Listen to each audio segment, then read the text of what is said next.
Comment gérer le risque de change et le risque inflation? Ça va être la question du jour, question qui revient régulièrement puisque j'investis sur des actifs financiers qui ne sont pas en euros, typiquement des ETF aux États-Unis, des actions américaines, même des actions australiennes, des obligations australiennes, des obligations anglaises, des obligations américaines, etc., etc. Donc cette vidéo va vous intéresser quelle que soit votre situation, puisqu'à un moment ou à un autre, vous allez vous exposer à une devise qui ne va pas être votre devise de référence. Donc je vais vous donner quelques clés, je vais vous dire aussi comment je fais pour gérer ces fameux risques de change et risques inflation. Voilà, ça n'a pas vocation à être un cours magistral ou un cours académique. Je vais juste vous dire un peu comment je vois les choses. Si vous voyez les choses différemment, vous mettez en commentaire. Il n'y a pas de souci. Je vais vous lire les quelques commentaires que j'ai reçus.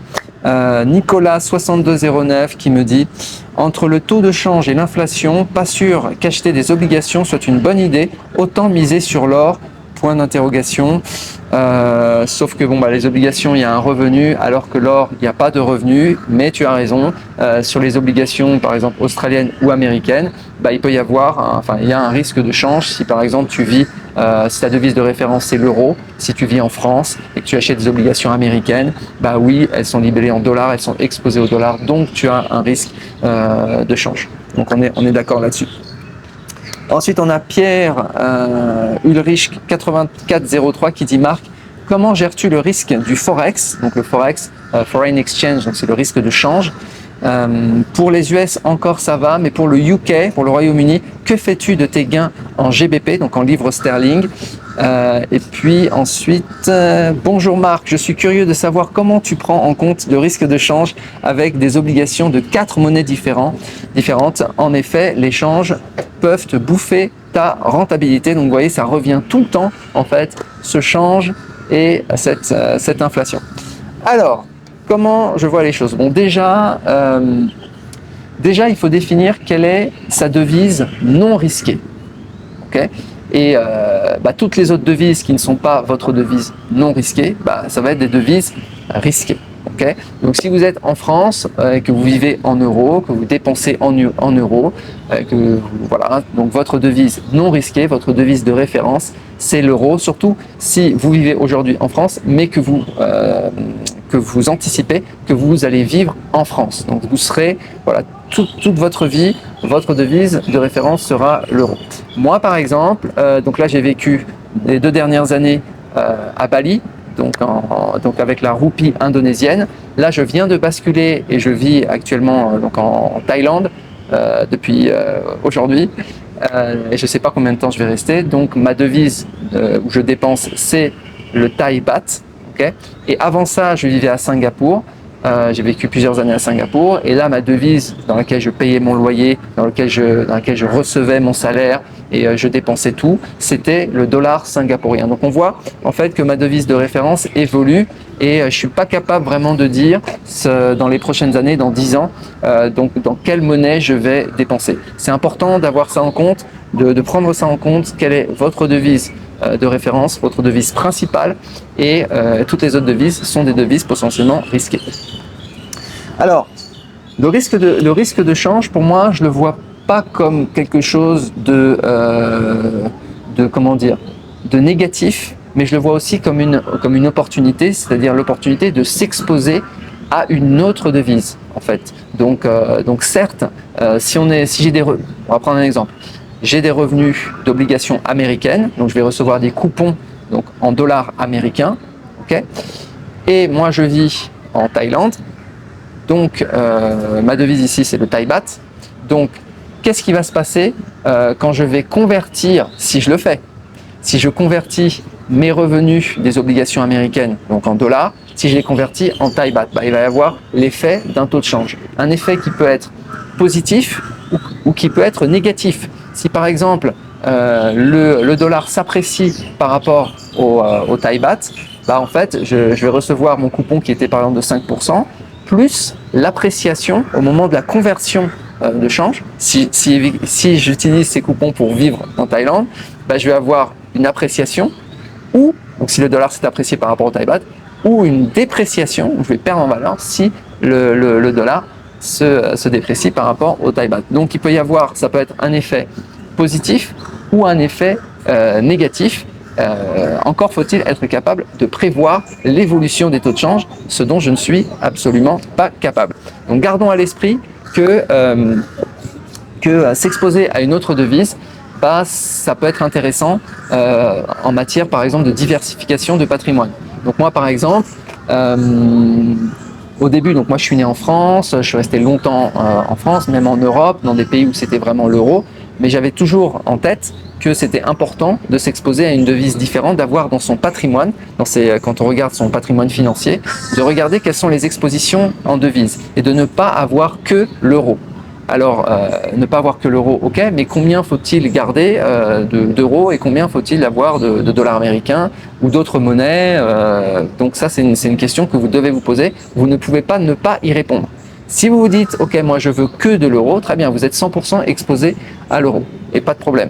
Mais pour quelqu'un comme moi qui bouge beaucoup, s'exposer à une seule devise, en fait, ça peut être un peu risqué. Surtout que moi, mon pronostic, et qui vaut pas grand-chose, mais mon pronostic, c'est que l'Europe est un petit peu en train de s'effondrer depuis pas mal de temps, et je pense que ça va continuer.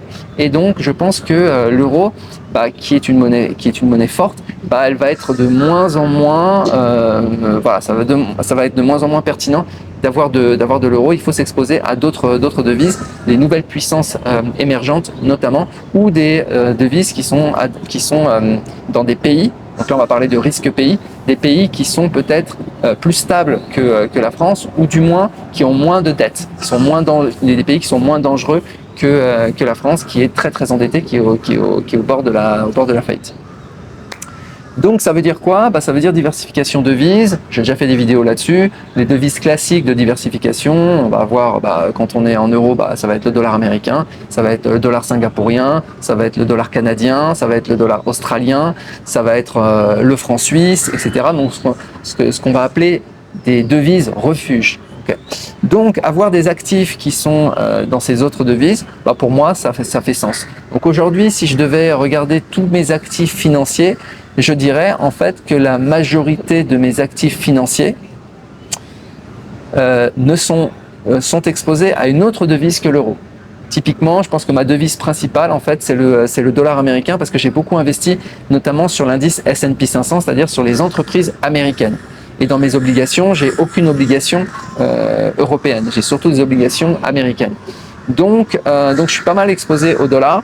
J'ai aussi beaucoup de cash qui sont dans des banques en fait à Singapour, puisque j'ai vécu près de 6 ans à Singapour, donc voilà, je recevais mon salaire à Singapour, donc j'ai pas vraiment touché, donc j'ai réinvesti ou j'ai laissé dans les banques à Singapour. Donc là, je suis exposé au dollar singapourien, qui est certes un petit pays, mais qui reste quand même une devise stable et une devise refuge. Donc voilà. Il y a aussi, faut dire ce qui est, il y a aussi un peu la flemme, c'est-à-dire on reçoit son salaire dans une devise, on le laisse dans la devise et puis basta. Et puis ça traîne pendant des années et des années. Et au final, quand on regarde son patrimoine, on voit que ça devient une part conséquente. Voilà, donc pour moi c'est une chance en fait, c'est une opportunité de pouvoir avoir une diversification au niveau des devises, de ne pas avoir simplement que la devise non risquée. Vous imaginez, alors en Europe, l'Europe c'est très très grand, mais vous imaginez bien que si vous êtes né par exemple au Liban, que vous avez fait toute votre vie au Liban, que vous travaillez au Liban, tout le monde savait que la devise libanaise elle est extrêmement fragile, et en général en tout cas ce que tous mes potes libanais faisaient, c'est qu'ils convertissaient en dollars américains et si possible en dehors du pays. Donc voilà, mais ça ce sont des monnaies fragiles. Moi je dis pas que l'euro est fragile, mais je dis qu'il est de moins en moins robuste. Voilà. Donc ok, donc ça c'est bon. Alors, le fait de vivre en fait dans un parce qu'on pourrait me rétorquer, ok Marc, si tu veux finalement avoir des devises qui soient pas risquées pour toi, t'as qu'à transférer un maximum dans le pays dans lequel tu vis. Donc par exemple ici en Thaïlande ou bien avant à Bali. Alors le fait est, c'est que moi je sais pas si je vais rester toute ma vie en Thaïlande ou toute ma vie à Bali, donc c'est difficile de prévoir. Ça fait sens en fait de mettre du cash, c'est ce que je fais, de mettre du cash en fait dans ces pays, dans la devise locale, et de dépenser dans la devise locale. Ça permet de friser en fait un taux de change. C'est-à-dire j'en vois quand les taux de change sont intéressants, notamment il y a quelques mois, en mai, on a eu les devises asiatiques qui étaient vraiment très très faibles. Par exemple, le Thai baht était vraiment très faible par rapport à l'euro ou par rapport au dollar. Donc, quand j'ai dit plus faible, c'est le plus faible depuis 10 ans. Pareil sur le Japon, pareil sur la roupie indonésienne. Donc c'était un bon moment parce que ces devises asiatiques étaient fragilisées. Donc à ce moment-là, je vais envoyer pas mal de cash pour mes dépenses pendant 2 ans, 3 ans, 5 ans. Donc je vais faire ça. Par contre, investir en fait dans ces pays-là, c'est discutable en fait parce que j'ai pas forcément confiance vraiment dans les comptes titres, les banques, les courtiers. Voilà, il y a une fragilité dans ces pays, donc je ne vais pas investir massivement dans ces pays non plus. Je préfère avoir mes investissements ailleurs. Voilà, typiquement ailleurs, ça veut dire sur des brokers américains, typiquement Interactive Brokers, Charles Schwab, ou même des brokers qui sont en Europe. Ça me semble plus fiable, plus solide, avec plus sécure. Plus sécure que d'avoir des comptes titres en Indonésie, par exemple. Voilà, donc ça, on est bon. Donc ça, c'était pour le risque de change.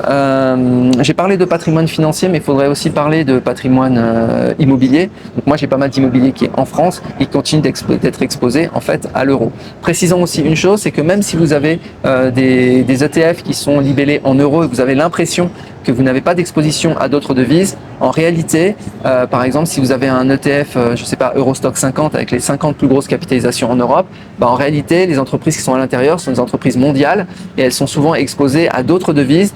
Donc indirectement, en fait, vous êtes exposé à des risques de change. Typiquement, si vous avez du Total qui est en plus, c'est dans le secteur de l'énergie, donc le pétrole libellé en dollars, donc exposition au dollar via le pétrole, via aussi tous les clients de Total Énergie qui ne sont pas en fait en Europe. Donc vous voyez, en fait, c'est vraiment discutable. Même parfois on a l'impression qu'on est juste exposé à l'euro, mais en fait c'est pas vrai. Ok, donc maintenant sur l'inflation. Ok. Alors l'inflation, le risque en fait, c'est une perte en pouvoir d'achat. Alors ça m'a été, à chaque fois je reçois ces commentaires, typiquement, Marc, tu fais du 5% sur tes obligations, mais il faut enlever l'inflation qui est de 2, 3%, etc. Donc il reste en taux réel, je sais pas, 2 ou 3, etc., etc. Donc je reçois ces commentaires tout le temps. Alors pour combattre l'inflation, alors déjà, il y a des instruments financiers pour, on va dire, absorber le risque de choc inflationniste. Alors moi, j'en ai quand même pas mal. Celui que j'ai l'immobilier, qui est un actif anti-inflation. Ça ne veut pas dire que dès qu'on va avoir une explosion de l'inflation, tout de suite, ça va absorber le choc. Mais c'est connu c'est-à-dire sur de longues périodes, si on regarde toutes les augmentations d'inflation. Celle qu'on a eue la dernière, c'était en 2022. En octobre 2022, c'est monté à plus de 10, voire 12% de taux d'inflation en Europe. Donc c'est juste énorme, pareil aux États-Unis. Donc l'immobilier a très très bien réagi. L'or, donc moi j'ai des ETF or qui sont pareils, là c'est connu pour être un actif anti-inflation. On peut avoir, moi j'en ai pas, mais on peut avoir des obligations indexées sur l'inflation. Ça existe. Donc il y a pas mal il y a quelques produits comme ça qui sont indexés sur l'inflation. Voilà, produits financiers, moi j'en ai pas. Et puis le Bitcoin, pareil, discutable, qui sera un actif anti-inflation aussi. Donc moi là-dessus j'ai que or et immobilier. Alors l'inflation, il faut vraiment relativiser. Par exemple, là ça fait plus d'un an que l'inflation en Europe, elle est autour de 2%. Aux États-Unis, on est autour de 2 à 3% pareil depuis un an. Donc depuis un an que c'est en Europe, aux États-Unis, l'inflation, elle a un taux absolument normal. Donc il y en a qui sont encore restés sur une inflation à 10%, mais ce temps est révolu. Après, moi je suis pas exposé en fait à l'inflation européenne puisque je ne dépense pas en Europe, puisque je suis pas en Europe. Donc moi en fait, l'inflation que je vais percevoir, ça va être l'inflation par exemple en Thaïlande. L'inflation en Thaïlande est actuellement de 0%. Voilà. Donc il y a pas mal de pays en fait où l'inflation, il n'y a pas du tout d'inflation.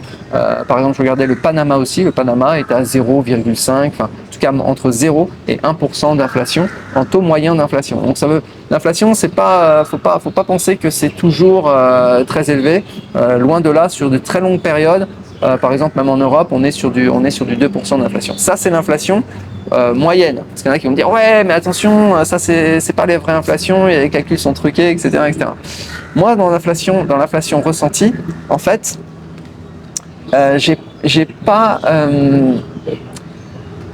En fait, je ressens pas vraiment une augmentation des prix. Même par exemple à Bali, on nous dit ouais, ça a vachement augmenté, mais qu'est-ce qui a augmenté exactement? Je prends par exemple sur le logement, ouais, le prix des villas à Bali, à Ubud, donc ou à Canggu, ont très fortement augmenté. C'est vrai, ok.